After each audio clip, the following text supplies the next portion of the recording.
Hoje, 16.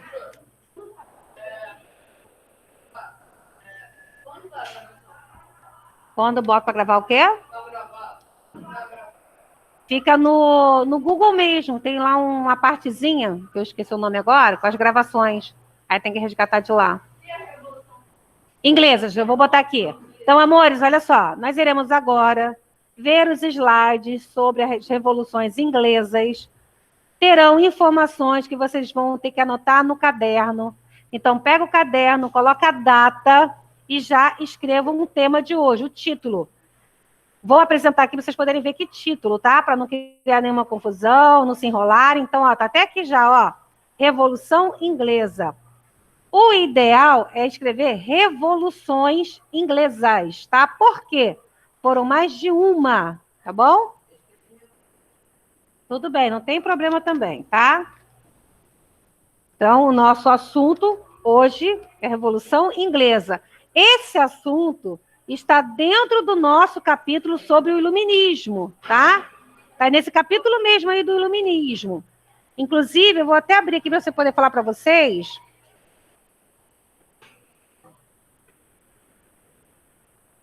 Hoje é dia 16.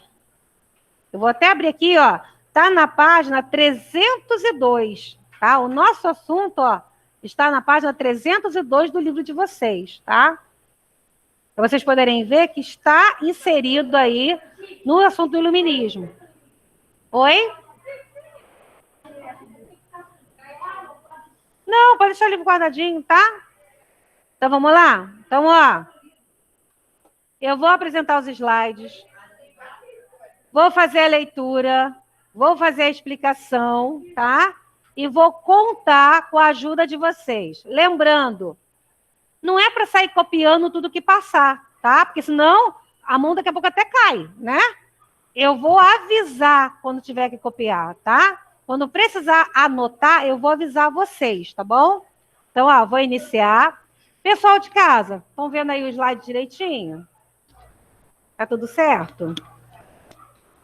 Sim. Sim ou não? Cadê vocês?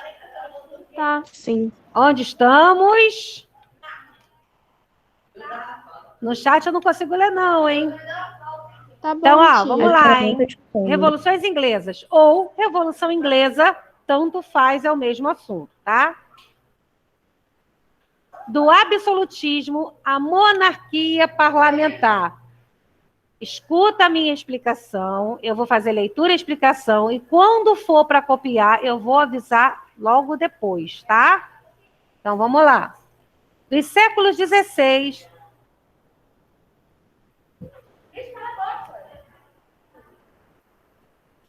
Do século XVI até meados do século XVII, a Inglaterra foi governada por reis absolutistas. A partir daí, o absolutismo foi combatido pelo parlamento, que desejava limitar o poder do rei e atender seus interesses políticos e socioeconômicos. Grupos, comerciantes, proprietários rurais, que buscavam lucros com a exploração da terra, donos de manufaturas, etc. Então, olha só. Até o século XVII, a Inglaterra foi comandada por reis absolutistas. Lembrando que, nesse período, a Europa já estava sofrendo influência do iluminismo.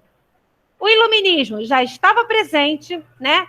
E as ideias iluministas, meninas, e as ideias iluministas cada vez mais na sociedade. Quais eram essas ideias? Derrubar o absolutismo, derrubar o controle da Igreja Católica sobre a sociedade. Os iluministas desejavam que a razão e a ciência fosse a base da sociedade, não o poder do rei e não o conhecimento controlado pela Igreja, tá? Esse slide, por favor, anotem. Vou dar um tempinho para vocês. Anotem aí esse primeiro slide. Então, comerciantes, proprietários rurais que queriam mais exploração, mais lucros na terra, donos de manufaturas, entre outros grupos, queriam a derrubada do rei absolutista. os ingleses começaram a sonhar bem alto, né? O desejo de um comércio livre, o desejo de ser a manipulação de um rei. Eles queriam escolher o seu próprio governante, que era a ideia do iluminismo. Era isso que o iluminismo pregava. E o iluminismo começou a ganhar muita força na Inglaterra, aonde o parlamento queria fazer parte do poder, ou melhor, onde o parlamento queria ter o poder. O que é o parlamento? São os parlamentares, né, que auxiliam o governo. Só que aqui nesse caso, o parlamento, ele nem sempre estava sendo utilizado na Inglaterra. Os reis absolutistas normalmente suspendiam o parlamento, né? Fechavam o parlamento, fechavam o Congresso. E o parlamento queria ter plenos poderes também, ou melhor, plenos poderes não, queria ter o poder também. Então, anotando aí, por favor, vocês de casa também, não deixem de anotar.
Nós estamos falando sobre as revoluções inglesas, revoluções que ocorreram na Inglaterra, graças ao iluminismo, ao pensamento iluminista que pregava, que defendia a derrubada do poder absolutista. Lembrando, os iluministas não eram contra o rei, eles eram contra esse poder ilimitado, né? Eles queriam limitar o poder do monarca. Como limitar? Os iluministas pregavam que o poder deveria ser dividido, né? O monarca ele não podia governar sozinho. Era preciso ter o poder executivo, legislativo e judiciário, e esses poderes, dessa forma aí, limitariam o poder do rei.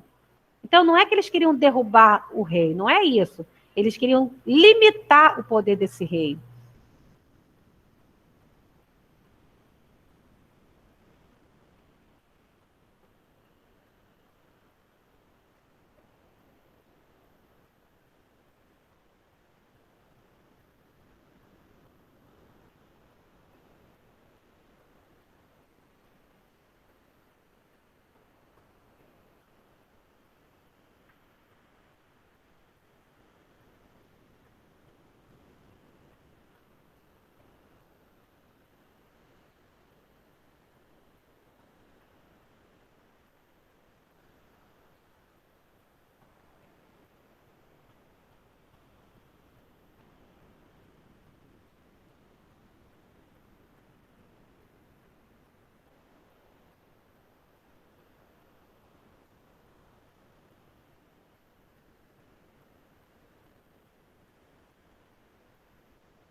Oi, meu amor. O que é manufatura?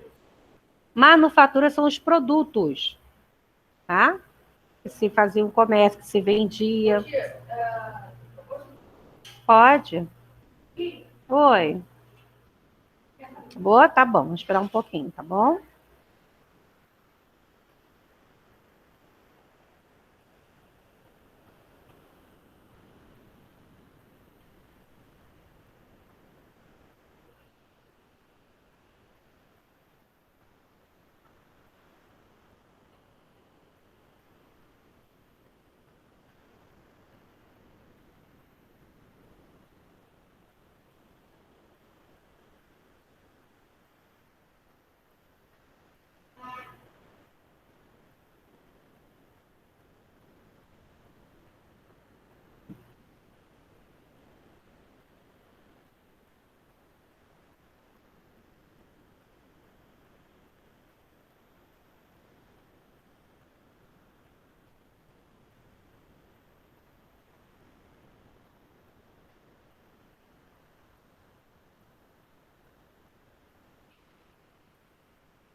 Oi. Donos de manufaturas, produtos.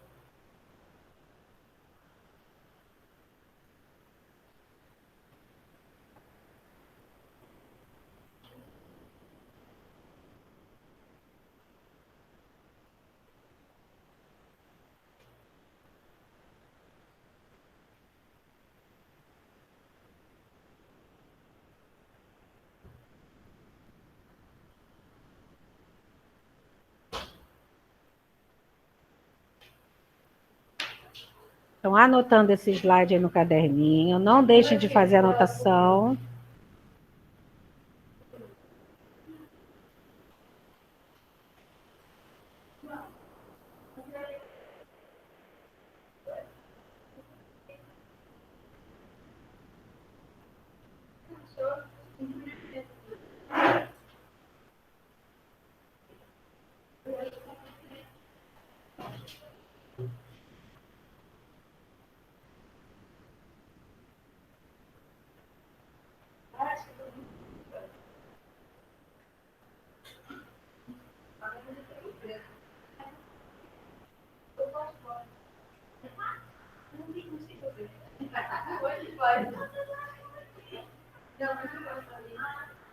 Pega assim, joga pra cima, envolve e puxa. E aí, podemos? Acabaram? Então vamos lá. Guarda o celular.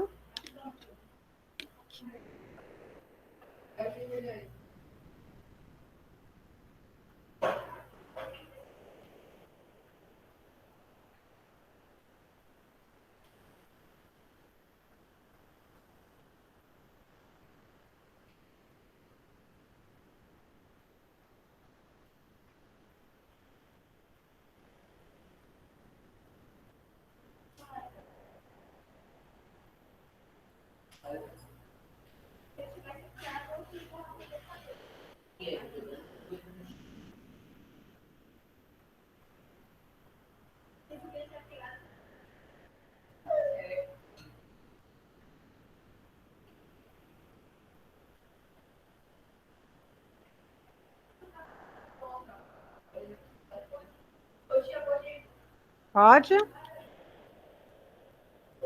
Então vamos lá, meus amores. Próximo aí. Pessoal de casa, tudo bem? Posso tirar? Pode. Alguém responde aí? Gente, será que travou de novo? Não, deixa eu olhar aqui rapidinho.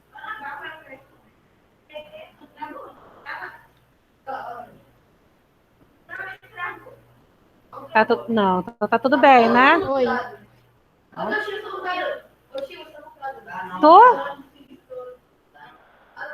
Tô não, ó. Tá ou não tá?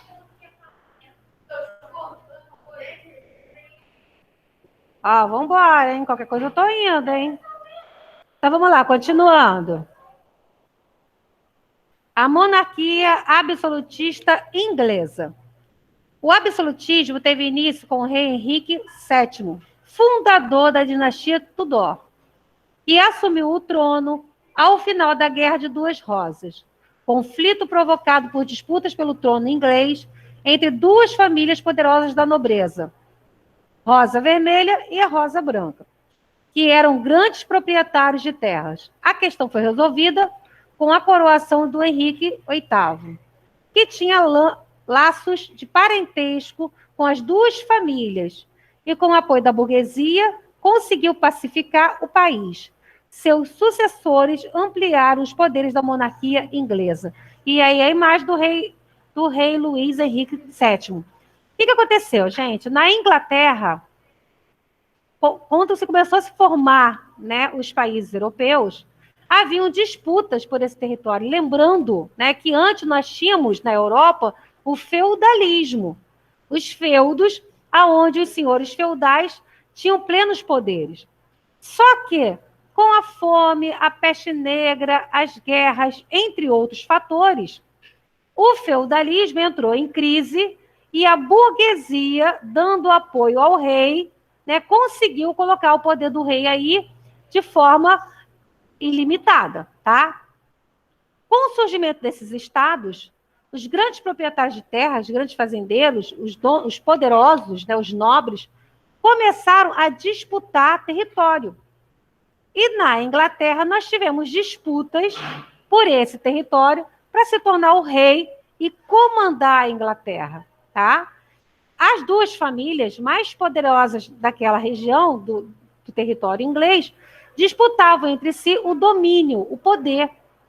Sendo que o rei Henrique VII, perdão, era aí, né, um homem que tinha tanto parentesco com uma família quanto com a outra. Então, um acordo foi firmado onde ele subiu ao trono e comandou a Inglaterra, dando início aí, né, à dinastia Tudor, tá? Dinastia, quando a gente fala de dinastia Tudor, é o sobrenome da família, tá bom? Então, vamos lá. No reinado de Elizabeth I, que foi de 1558 a 1603, o absolutismo monarca inglês fortaleceu-se ainda mais. Tá, vai estar morta. E colaborou ativamente para o desenvolvimento do país. A rainha Elizabeth I, né, ela era conhecida como a Rainha Virgem, ela assumiu o trono aí, tomando o poder e comandando a Inglaterra com mãos de ferro, tá? Inclusive, foi no comando da rainha Elizabeth I que a Inglaterra conseguiu acumular grandes riquezas. A rainha Elizabeth, muito esperta, né? Ela fez um acordo com os corsários, os piratas, aonde todo roubo, toda carga roubada por esses corsários, parte dessa carga tinha que ser dada à rainha Elizabeth. Ela fazia vistas grossas, que não estava vendo, né, o que estava acontecendo, mas, em troca, né, parte desse roubo tinha que ir para os cofres ingleses. E foi aí que a Inglaterra conseguiu ter bastante dinheiro em caixa, tá? Então, vamos lá. Nesse período, teve início a expansão colonial inglesa, com a colonização da América do Norte e o apoio dos espanhóis. Então, vamos continuar passando. Medidas adotadas pela monarquia absolutista. Durante o século XVI, os Tudor governaram a Inglaterra de forma absoluta, com o apoio da burguesia e da nobreza feudal, os gentry. Porque havia interesses comuns, pois a gentry e a burguesia explorava a terra com os fins lucrativos. Então, a dinastia do Tudor durou bastante tempo. Por quê? Porque estava não só beneficiando a família, mas principalmente estava beneficiando a burguesia e a nobreza. Eles estavam se dando bem, então se estavam se dando bem, estavam apoiando aquela família. A centralização do poder político como garantia de ordem social, a uniformização das moedas, do sistema de pesos e medidas e das tarifas para facilitar o comércio, a permissão concedida aos piratas para atacar navios inimigos, o incentivo dado à expansão marítima e comercial. Então, olha aí, né, quais foram, melhor dizendo, as atitudes nesse período da dinastia Tudor, tá? Então, essas atitudes, né, esses pontos que estão destacados aí em azul, foram os pontos que beneficiaram essa família permanecer no poder, porque elas levavam benefício para quem o interessava, né, a nobreza e a burguesia. Então, vamos lá, continuando. A igreja anglicana, controlada pelo Estado, também participava do jogo de interesses. Mantinha nas cerimônias a forma ritual católica, liturgia e hierarquia sacerdotal, mas destacava o conteúdo calvinista. A ética calvinista era mais adequada aos valores burgueses, uma vez que estimulava o trabalho, a eficiência, a poupança e a acumulação de riquezas. A dinastia Tudor chega ao fim com a morte da Elizabeth I. Sem descendentes direto, o trono coube a seu primo, o Jaime, o rei da Escócia, que se tornou soberano dos 2 países com o título de Jaime I, iniciando assim a dinastia Stuart. Então, olha só, Elizabeth I não tinha filhos, não era casada, né? Então, ela não tinha aí um descendente, né, próximo, direto, para entregar o trono. Mas ela tinha, o parente mais próximo que ela tinha era o seu primo Jaime, o rei da Escócia. E após a morte de Elizabeth I, quem assumiu o trono inglês foi o Jaime, se tornando Jaime I, tá? Dando início... Oi? Dando início à dinastia Stuart. Lembrando só que ele assume a Inglaterra e com certeza deixa aí o seu primogênito, né, na Escócia. Porque a Inglaterra era muito mais lucrativa naquele período. A Inglaterra vinha despontando como grande potência naquela ocasião, tá? Devido ao sucesso aí, né, do acúmulo de riquezas nos cofres ingleses, por conta, muitas das vezes, da pirataria, né? E, além disso, a Inglaterra vinha com uma força marítima muito grande. A Inglaterra, inclusive, ficou conhecida aí, nesse período, como a rainha dos mares. A França tinha um poder militar muito forte em terra e a Inglaterra um poder militar muito forte no mar. Então, vamos lá. Não, ainda não, tá? Depois, como aqui tem informações muito grandes, depois eu mesmo vou fazer os meus pontos importantes para vocês, tá bom? Mais menorzinho, mais conciso, tá? Porque senão acaba ficando muita coisa para copiar e vai ser quase um livro, né? Então, assim, pontos importantes tem que ser pontos importantes, pontos, né? Não um textão. Então, quando eu vejo que está assim, exagerado, normalmente eu monto o meu, que é menorzinho, faço um esqueminha, tá bom? Mas pode deixar que vocês vão anotar. É assim, eu sempre gosto que anote, porque eu acho que a anotação no caderno facilita muitas vezes a vida da gente, né? Mas também anotar coisas imensas também fica sem sentido, né? Então, não dá. É, mais ou menos, né? Porque a gente viu muito nessa pandemia, principalmente no ano passado, que não é tão assim, né? Só a gente lê, né? Né? Pois é. Ótimo você ter falado isso, ó. Ótimo. Eu fico muito feliz de escutar isso, porque essa pandemia serviu muito para isso. A gente tem essa imaginação. É só ler que eu entendo. E não é bem assim, né? Não é bem assim. Fica tudo muito mais fácil quando a gente tem uma pessoa nos orientando e facilitando o nosso entendimento, que é essa a minha intenção, tá? Que a gente tem a falsa intenção de que história é só ler que entende. Não é, né? Então, vamos lá. A aristocracia aí, né? O Tudor e a câmera está bem pegando aqui, eu tenho que ler lá. Tudor e a conciliação entre as classes, vantagens ou benefícios. Aristocracia, estabilidade política e social, cargos públicos. A nobreza refez suas posses com saques no Novo Mundo. Lembrando que nesse período, né, o continente americano era visto como um novo mundo, tá? Terras conquistadas, ocupadas, exploradas. A alta burguesia recebia monopólios comerciais, artesãos e camponeses, privilégios corporativos. Então, vamos lá, continuando, hein? Formação do parlamento na Inglaterra. Nobreza versus clero, isso no século XIII. Nobreza versus clero versus grupos econômicos em ascensão no século XIV. A Inglaterra, crianças, com esse pensamento iluminista, com esse novo olhar, né, de escolher governante, de ser democrático, a Inglaterra abre um novo horizonte. Ela quer o quê? Né? O parlamento deseja o quê?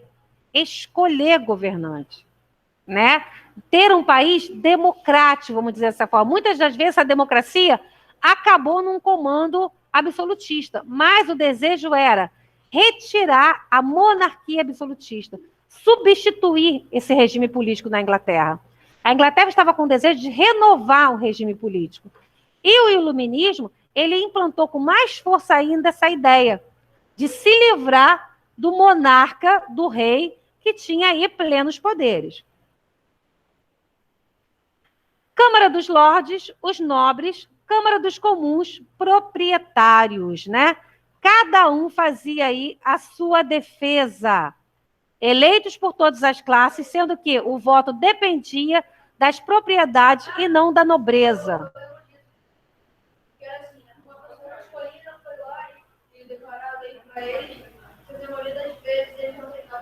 Isso aí. Então, os deputados, eles queriam mais poder, eles queriam mais comando, tá? Só que nós tínhamos aí interesses diversos, tá?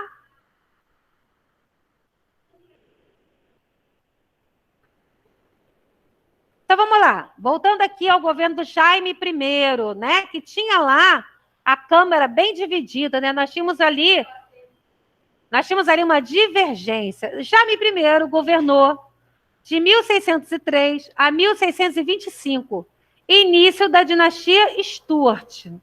Ele era anglicano, apoiava o rei, né? Aliás, ele tinha o apoio dos senhores feudais, igreja anglicana e alta burguesia. A igreja anglicana, ela defendia aí a união, tá? Entre Estado e religião. Então, normalmente, o rei era também aquele que comandava a religião. O anglicanismo faz essa defesa, tá? Diferente do catolicismo, que o católico tinha ali o Papa, representando a Igreja Católica, e o Estado tinha o seu rei, né? Era algo separado. O anglicanismo não, era uma coisa só. Apoiava o parlamento. Quem dava o apoio ao parlamento? A pequena e média burguesia, os gentry, que era a nobreza mercantil, e os puritanos, que eram os calvinistas ingleses. Não. Jaime I tentou restabelecer o absolutismo e ampliar a influência do catolicismo. Ele realizou perseguições a católicos e puritanos. Realizou também o aumento de impostos e dissolveu o parlamento. O Jaime I, ele queria dar continuidade àquela forma de governar da Elizabeth I. Que forma de governar é essa? Com plenos poderes, tá? Ele fazia aí o papel do monarca absolutista. E para mostrar que ele estava determinado a ser um monarca com plenos poderes, sem interferência, o que ele fez? Ele fechou o parlamento, tá? Ele suspendeu o parlamento. Isso quer dizer o quê? Ele não aceitava interferências. Após a morte de Jaime I, quem assume o trono é o Carlos I. Então, olha só, ainda na dinastia Stuart, tá? 1628, petição de direitos, restringiu o poder do soberano parlamento. Ele fecha o parlamento, governa uma década sem chamá-lo novamente. Em 1640, convoca o parlamento, precisando de fundos para lutar contra os escoceses. Entra em choque novamente e fecha o parlamento de novo. Em 1649, inicia a Guerra Civil. Então, olha só, o Carlos I, ele faz aí, né, ele quer dar aí uma continuidade do Jaime I. E, consequentemente, também, eles querem continuar o que a Rainha Elizabeth iniciou, né, que é um soberano com pleno comando. E o parlamento, ele acabava limitando o poder do rei. Porque tudo que o rei queria sancionar acabava tendo que passar pelo parlamento, e aí mesmo ele tendo poder soberano, ele acabava sofrendo interferências, tá? Então, com a saída, meninas, com a saída do Jaime I, a entrada do Carlos I faz a mesma coisa, mantém o parlamento suspenso para mostrar que ele era um monarca absolutista, que não aceitava interferência. Lembrando que o parlamento, ele queria interferir. O parlamento queria implantar, né, no governo inglês, as defesas do iluminismo. Então, olha só, meus amores, eu vou... Ah, não, ainda são 11h05, meu relógio está adiantado. Não, ainda não, tá? Copia não. Aí nós temos a primeira guerra civil, o primeiro confronto na Inglaterra, tá? Em 1649. Porque o parlamento não aceita ficar de fora do governo. Por favor, vamos lá. Quem está batendo aí, para, por gentileza. Continuando. Parlamento declara guerra a Carlos I. O parlamento se divide. Os gentry, com medo de perder os status sociais, estavam aí, né, preocupados com essa questão da suspensão do parlamento.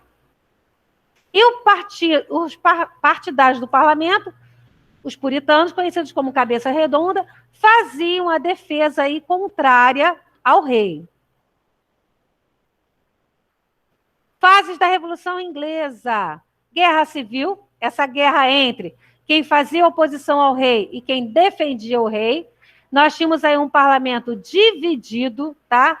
Nós tínhamos parte do parlamento que defendia o absolutismo do rei Carlos I, e nós tínhamos a outra parte do parlamento que queria derrubar, né, o rei Carlos I.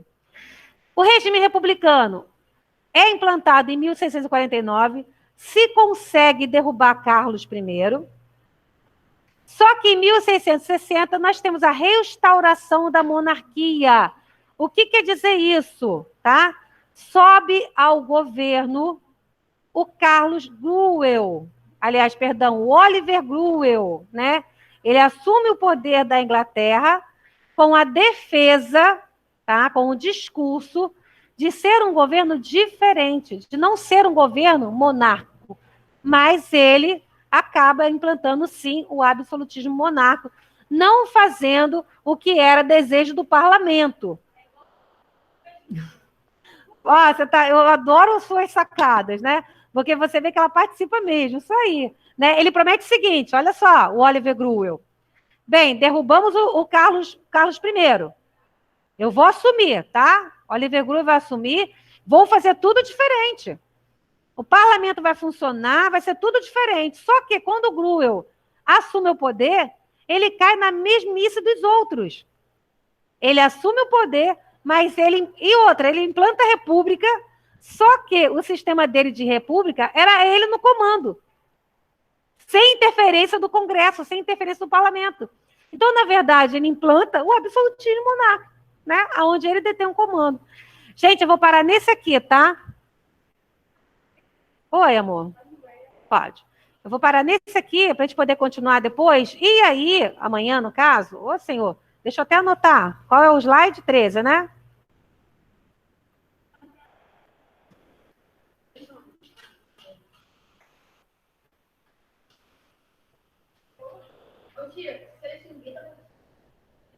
Deixa eu até anotar aqui o slide que eu parei. Cadê meu estojinho?